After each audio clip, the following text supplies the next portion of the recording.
Look, I'm concerned that the Supreme Court has gone too far in undermining gun safety ever since the Bruen case.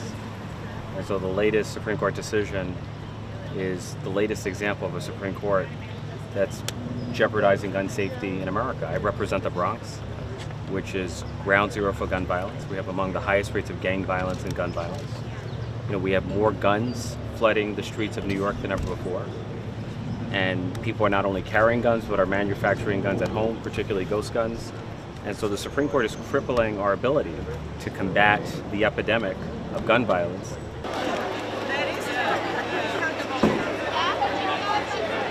There is a sense that the Supreme Court has become too politicized. And the Supreme Court is undermining the ability of the people's representatives to protect the public from gun violence. A bump stock does not cause anybody to be shot in the United States of America.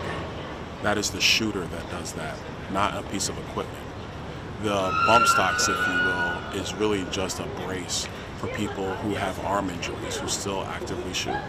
That doesn't mean that they're going to target citizens. It never has.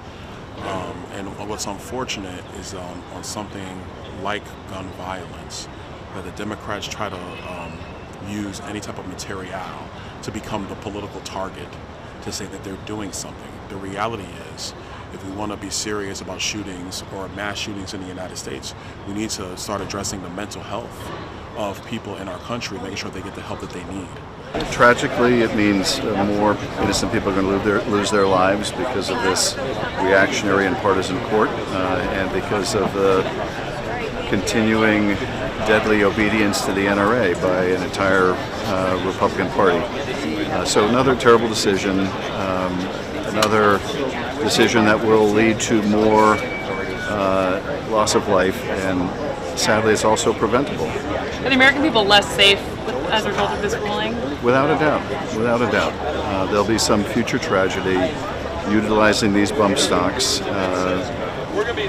and we will all ask ourselves, why is this necessary? Why do we have to live with this? And it's because of 6 people over that building.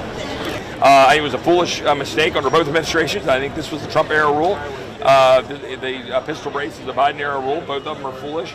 And the court striking it down is a win for people's Second Amendment rights.